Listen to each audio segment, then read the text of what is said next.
Welcome everyone. I'm Jed Shlackman. I work as a holistic counselor as well as a hypnotherapist and energy healer. I'm also an author, and today I'll be reading a chapter from my book Consciousness, Creation, and Existence, A Guide to the Grand Adventure. This book is available on Amazon, and you can find it in both ebook and hard copy format. We're ready to begin this chapter now, which is chapter 6. And at the beginning of the chapter is a quote from the Handbook for the New Paradigm, Volume 3. This quote states, "God is not a focus of personality, individual thought processes, or a benevolent creator separate from you. God is the combination of the focus of all its parts coalesced into the composite of all." It's all good versus it's all God. The imbalances perceived in the human realm of existence are inevitable projections of polarized consciousness experiencing external reflections of these patterns of consciousness in order to grow, learn, and evolve toward greater balance, integration, and wholeness. Therefore, as we become more aware, we can become more appreciative and accepting of all that exists, recognizing that all the distortion and dysfunction in the world facilitates a learning process in which spirits can more fully understand and appreciate balance and harmony. In human lingo, people sometimes say, "It's all good." It would be most accurate to change that phrase to, "It's all God," with an understanding of God as the sum and essence of all that exists. The word good has been used by humans to refer to that which they find positive or desirable, a concept which has been distorted to be associated with the concept of that which the Creator approves of. People want to be on quote-unquote God's side, so they label what they value as good to indicate it is what they believe God would like. It is also believed by many that God has an enemy, some dark force that wishes to subvert the Creator. So people associate God with the light polarity and refer to a personification of the dark polarity as the devil or Satan. Yet both polarities are part of the one source. Actually, they are vibratory illusions generated within the one in order that experience may occur. Light represents our openness to the flow of source energy, and darkness represents resistance to that energy coming from the oneness. Freedom is the underlying principle that allows any focus of consciousness to choose how it uses and responds to energy. Freedom allows for experience, learning, and evolution. Since people have created the conceptual polarities of good and bad, bad is a part of God's creation as well, since God is all there is. It's just our subjective viewpoint that something is bad. If it exists, then it has a value and purpose. That value could be an opportunity to help one recognize the implications of thoughts or actions, to help develop more balanced intentions, or a variety of possible learning opportunities. Observation of human experience can quickly illustrate how dark and light need one another to provide a medium for experience and greater understanding of and appreciation of self.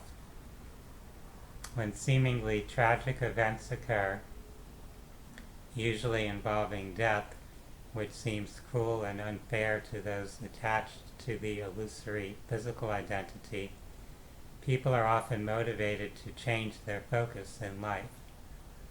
This often leads to altruistic ventures or efforts to create some change or progress in society. During wars, many people get to aid wounded persons and care for those affected by loss and separation. Meanwhile, people who desire a more harmonious world get to voice their desire for peace. In Florida, where I currently reside, a man whose child was kidnapped and murdered went on to become an advocate for enlisting cooperation between media, law enforcement, and citizens in capturing persons suspected of carrying out serious crimes. The TV show America's Most Wanted arose from John Walsh's experience of losing his son Adam. Similarly, people who have been affected by drunk drivers, environmental pollution, and sexual violence are examples of those who have become publicly involved in educating the public to help others avoid encountering the trauma and injuries that they and their loved ones have gone through. One metaphor for this is that without darkness, there is nowhere for light to shine. The darkness exists so long as the related experiences are needed by those expressions of consciousness that have intended to participate in exploring such potentials of existence. All involved in these types of issues and circumstances have at some higher level chosen to co-create the drama. Otherwise, the drama could not exist.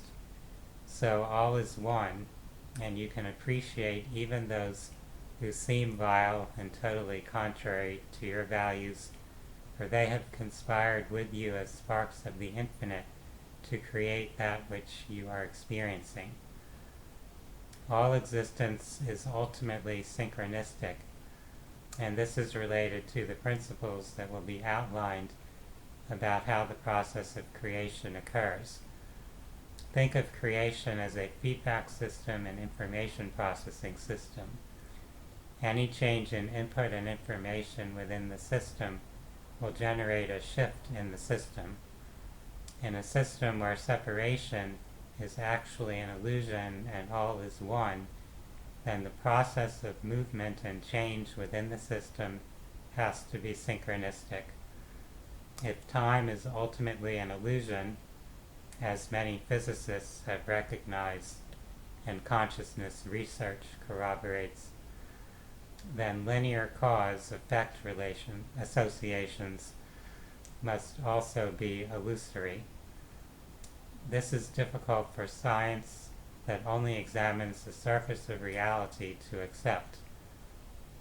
Time and space exist on the surface of vibrational existence and are observed from within the level of illusion where they appear to exist.